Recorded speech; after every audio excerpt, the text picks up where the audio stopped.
Video like जरूर कर लीजिए और ऐसे वीडियो लगातार फ्री में पाने के लिए चैनल को तुरंत सब्सक्राइब कर लीजिए और बेल आइकन को जरूर टैप कर लीजिए ताकि आगे भी सारे वीडियो आपको मिलते रहे। यूट्यूब में फॉलो करते हैं तो प्लीज ये वाला फ्री टेलीग्राम चैनल जरूर ज्वाइन कर लीजिएगा। सारे नोटिफिकेशन सारे अपडेट यहीं पे आते हैं, ध्यान रखिए।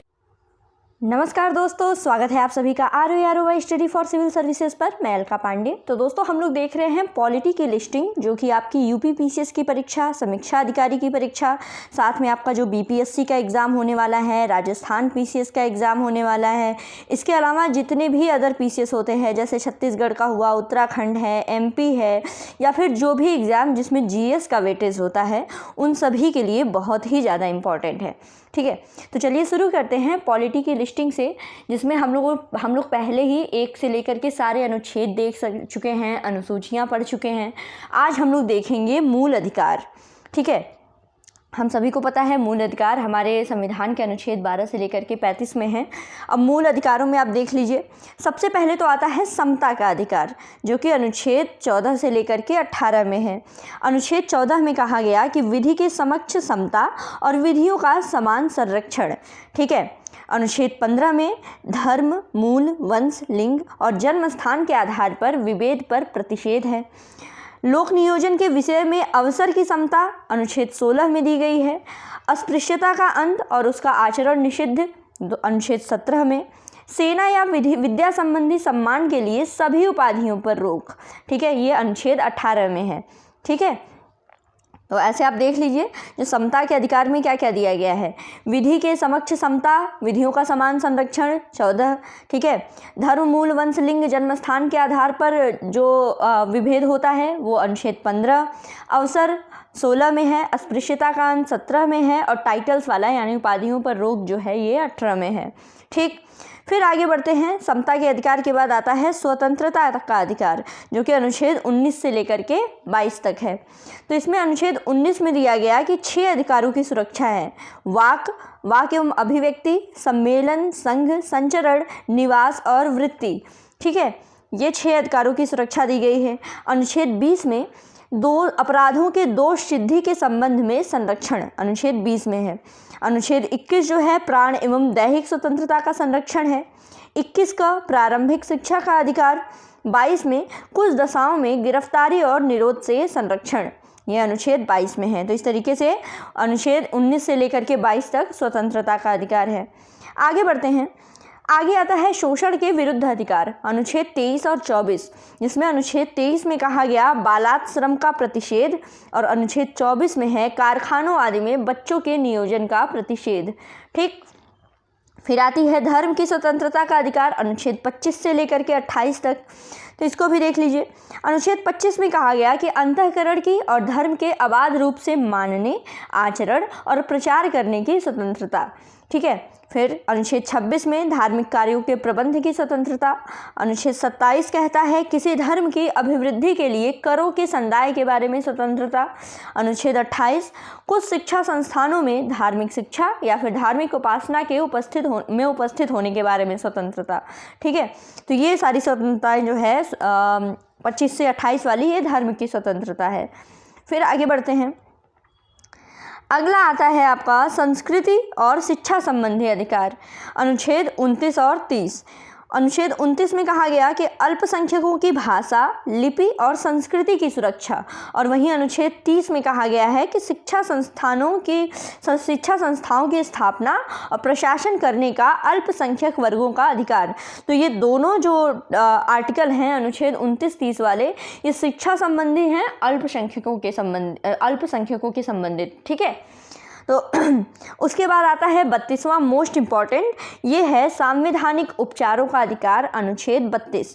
तो इसमें देखिए मूल अधिकारों को प्रवर्तित करने के लिए उच्चतम न्यायालय जाने का अधिकार है। ठीक है, इसमें याचिकाएं कौन सी हैं जो रिट हम कहते हैं, वो हैं बंदी प्रत्यक्षीकरण, परमादेश, प्रतिषेध, उत्प्रेषण और अधिकार परीक्षा। ये आता है अनुच्छेद 32 में। अब आप लोगों के लिए यहीं पर एक सवाल है कि बताइए किसने जो आपका अनुच्छेद 32 है इसको संविधान की आत्मा कहा था। अनुच्छेद 32 को संविधान की आत्मा किसने कहा था, ये आपको बताना है। ठीक, अब आगे बढ़ते हैं दोस्तों। और आपके एग्ज़ाम में एक और चीज़ पूछा जाता है कि कौन से अधिकार हैं जो सिर्फ नागरिकों के लिए हैं और कौन से अधिकार जो नागरिकों के साथ साथ विदेशियों को भी प्राप्त हैं। तो इसमें देखिए, केवल नागरिकों को प्राप्त हुए मूल अधिकार जो कि विदेशियों को प्राप्त नहीं हैं, उसमें आता है अनुच्छेद 15, 16, 19, 29 और 30। ठीक है, ये याद रखिएगा। 5 आर्टिकल आपके एग्ज़ाम में बहुत बार पूछा गया है कि केवल मूल अधिकार, वैसे मूल अधिकार जो केवल भारत के नागरिकों को है, विदेशियों को नहीं है। 15, 16, 19, 29 और 30। वहीं नागरिकों और विदेशियों को प्राप्त अधिकार जो नागरिकों को भी हैं और विदेशियों को भी दिए गए हैं शत्रु देशों को छोड़ करके, वो कौन कौन से हैं? वो है 14, 20, 21, 21 का 22, 23, 24, 25, 26, 27, 28। ठीक है, तो ऐसे याद रखिएगा कि अनुच्छेद 14 हो गया, बाकी 20 से लेकर के 28 तक। ठीक है, 20 से लेकर के 28 तक, उसमें याद रखिएगा कि बीच में एक आर्टिकल जोड़ा गया 21 का, जो कि प्राथमिक शिक्षा से संबंधित है। ये भी अधिकार नागरिकों के साथ साथ विदेशियों को भी प्राप्त है। ठीक, अब दोस्तों दिया गया कि मूल अधिकारों और नीति निर्देशक तत्वों के बीच में अंतर क्या है। ठीक है, तो एक एक करके समझेंगे। मूल अधिकार देखिए, मूल अधिकार क्या होता है कि ये नकारात्मक होता है, नकारात्मक है इसका नेचर। जैसे कि ये राज्य को कुछ मसलों पर कार्य करने से प्रतिबंधित करते हैं, इस तरीके से ये राज्य पर प्रतिबंध लगाते हैं, तो इनका नेचर जो है ये नकारात्मक है। और वहीं निदेशक तत्व क्या है, ये सकारात्मक है। ठीक है, राज्य को कुछ मसलों पर इनकी आवश्यकता होती है। फिर मूल अधिकार जो होते हैं ये न्यायोचित होते हैं, इनके हनन पर न्यायालय द्वारा इन्हें लागू कराया जा सकता है। और वहीं नीति निर्देशक तत्व क्या हैं, ये गैर न्यायोचित होते हैं। ठीक है, इनको कानूनी रूप से न्यायालय के द्वारा लागू नहीं किया जा सकता। मूल अधिकारों का उद्देश्य होता है देश में लोकतांत्रिक राजनीतिक व्यवस्था स्थापित करना, और वहीं निदेशक तत्वों का उद्देश्य है कि देश में सामाजिक और आर्थिक लोकतंत्र की स्थापना करना। ठीक है, सभी जानते हैं कि मूल अधिकार जो हैं कानूनी रूप से मान्य हैं, बल्कि निदेशक तत्व क्या होते हैं, ये नैतिक और राजनीतिक मान्यता इनको मिली हुई है। ये कानूनी रूप से मान्य नहीं है, इसके लिए हम न्यायालय में नहीं जा सकते, न्यायालय इनको लागू नहीं करवा सकता है। ठीक है, मूल अधिकारों के बारे में देखा जाए तो ये व्यक्तिगत कल्याण को प्रोत्साहन देते हैं, इसलिए ये व्यक्तिगत हैं, वैयक्तिक हैं। ठीक है, और निदेशक तत्व क्या है, ये समुदाय के कल्याण को प्रोत्साहन देते हैं, इसलिए समाजवादी हैं। ठीक है, तो यहीं पे एक सवाल भी बनता है कि हमारे देश में किस प्रकार का समाजवाद है। ठीक है, एग्जाम में पूछा भी गया था कि हमारे देश में किस प्रकार का समाजवाद है, तो याद रखिएगा हमारे देश में लोकतांत्रिक समाजवाद है। लोकतांत्रिक समाजवाद हमारे देश में है, जो कि नेहरू और गांधी की विचारधाराओं के प्रति थोड़ा झुका हुआ है। ठीक है, ये कार्ल मार्क्स वाला समाजवाद जो है हमारे देश में नहीं है। कार्ल मार्क्स का जो समाजवाद था वो वैज्ञानिक समाजवाद था, लेकिन हमारे देश में जो समाजवादी विचारधारा है, जो समाजवाद है, वो लोकतांत्रिक समाजवाद है, जो कि गांधी और नेहरू के विचारों से प्रभावित है। ठीक, एक सवाल तो आपको यहाँ पर मैंने बता दिया। आगे देखिए, मूल अधिकार में दिया गया है कि इसको लागू करने के लिए विधान की आवश्यकता नहीं होती है, ये स्वतः लागू होते हैं, बल्कि निदेशक तत्वों को लागू करने के लिए विधान की आवश्यकता होती है। फिर लास्ट पॉइंट है कि न्यायालय इस बात के लिए बाध्य है कि किसी भी मूल अधिकार के हनन की विधि को वो गैर संवैधानिक और अवैध घोषित करे, और बल्कि यहाँ पे निदेशक तत्वों का उल्लंघन करने वाली विधि को न्यायालय असंवैधानिक और अवैध घोषित कर सकता है। यद्यपि विधि की वैधता इस आधार पर सही ठहराया जा सकता है कि इसे निदेशक तत्वों को प्रभावी करने के लिए किया गया था। ठीक है, तो ये बेसिकली कुछ पॉइंट्स हैं जो आपको मूल अधिकारों और निदेशक तत्वों के बीच में अंतर बताते हैं।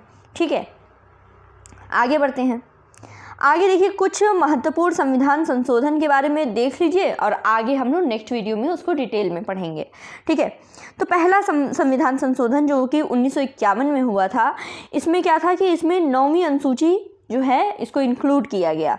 कुछ कानूनों को न्यायिक समीक्षा के दायरे से बाहर रखने के लिए 9वीं अनुसूची पेश की। 7वां संशोधन जो कि 1956 में हुआ था, इसमें भाषा द्वारा पुनर्गठित राज्य और केंद्र शासित प्रदेशों की शुरुआत। ठीक है, 42वां संशोधन 1976 में, जो कि समाजवादी, धर्मनिरपेक्ष और अखंडता शब्द को प्रस्तावना में जोड़ा गया और मौलिक कर्तव्य जो है निर्धारित किए गए। ठीक, 44वां संशोधन 1978 में, जो कि संपत्ति के अधिकार को मौलिक अधिकारों की सूची से हटाया गया। 52वां संशोधन 1985 में 10वीं अनुसूची, जिसको दल बदल विरोधी कानून के नाम से जाना जाता था, इसको 1985 में 52वें संशोधन के माध्यम से पारित किया गया। 61वां संशोधन 1989, इसमें मत देने की जो उम्र है इसको 21 साल से घटा करके 18 साल की गई।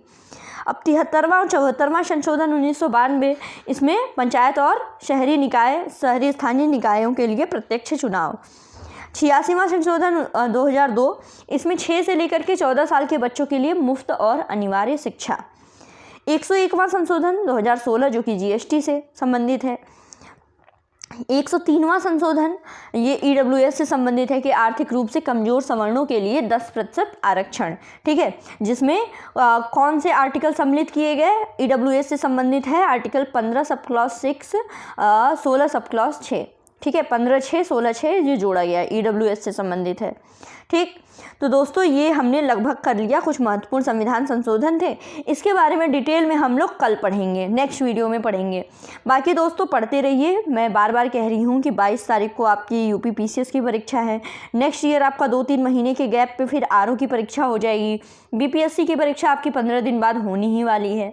तो दोस्तों बस पढ़ते रहिए, मेहनत करते रहिए। बाकी अगर आप लोगों को और भी अच्छी प्रिपरेशन करनी है तो स्टडी फॉर सिविल सर्विसेज का पेड ग्रुप ले सकते हैं, पेड क्विज ले सकते हैं, ठीक है, स्टडी मटेरियल रिकॉर्डेड वीडियो भी परचेज कर सकते हैं। तो बस सब मिला जुला कर पढ़ते रहिए। God bless you all, thank you so much.